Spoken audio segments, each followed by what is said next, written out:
President Liebergott, trustees, faculty, class of 2010, and those of you who just paid $200,000 for these seats at the front each. Ladies and gentlemen, and all of those of you in between, thank you very much for that welcome. Thank you, too, for the honorary degree. It was a hell of a lot easier than the first degree. I am actually somewhat nervous. I've never been to a commencement. You can tell from my accent that I was once one of the huddled masses. And we didn't do graduation or commencement. They just sort of spat us out. So when you did me the great honor of asking me to be your commencement speaker, I asked various friends, academics, what was expected of me. And they said that all I need do is very simple, is congratulate you and advise you. Well, the first bit is easy. Ladies and gentlemen, this, in my experience, is the most brilliant, best looking, sexiest, most elegant, most wonderful class ever to graduate from Emerson College.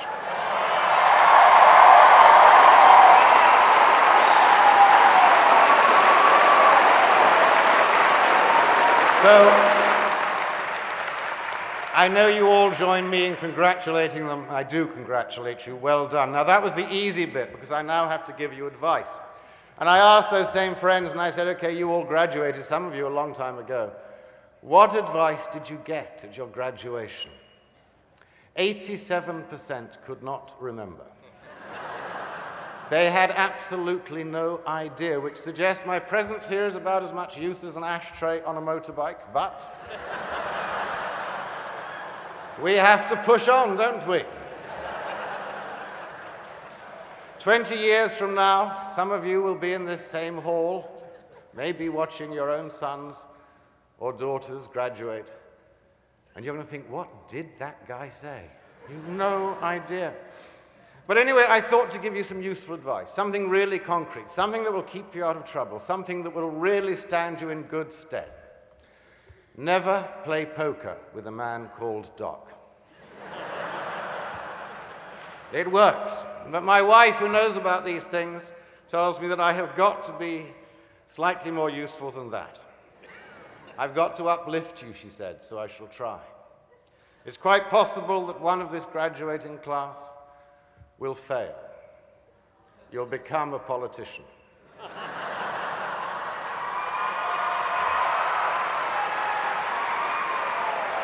And maybe what you have learned here will equip you to such an extent that you'll become President of the United States. I hope when that happens that she will come back and visit Emerson College.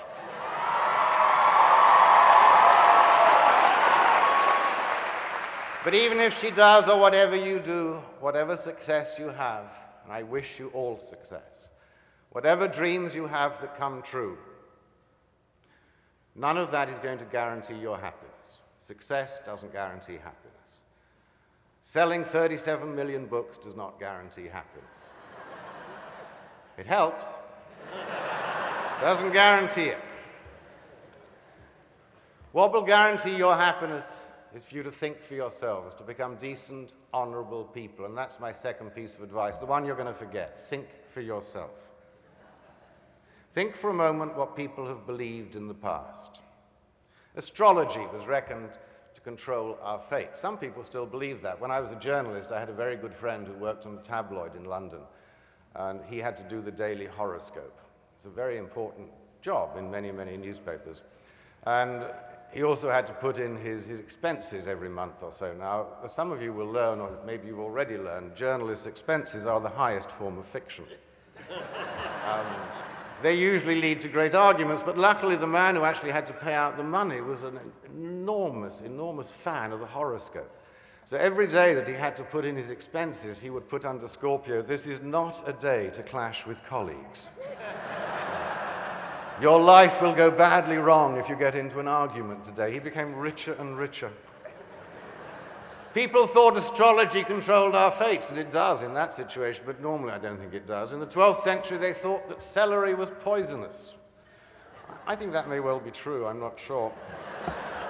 We all know that Galileo, what trouble he incurred for suggesting that the earth went round the sun and not the other way round, did you also know that Murillo, the painter, was arrested by the Inquisition for daring to suggest that the Madonna had toes? In the 19th century, at the beginning, it was believed that traveling at greater than 30 miles an hour would be dangerous for your health. It could even kill you. I must say the Chatham police on Cape Cod still believe that.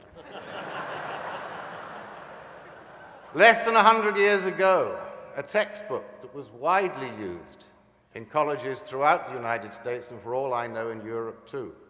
It was called Applied Eugenics. It sold hundreds of thousands. It claimed that educating girls at college was tending towards race suicide. And why? I want you to listen to this, girls.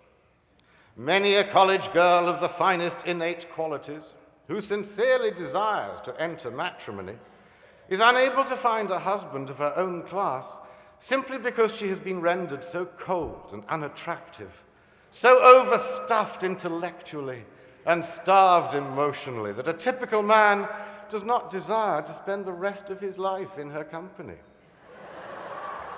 It's a pity you couldn't warn your daughters of that 4 years ago. And if you think that eugenics was a crank science, and that people really didn't believe in it, consider that in 1927, the Supreme Court of the United States, by a vote of 8-1, found it constitutional to sterilize people who were deemed to be mentally subnormal in the name of eugenics. We have held beliefs, I don't have to tell you of the more egregious ones that we have all been guilty of. We hold beliefs that we are assured are true.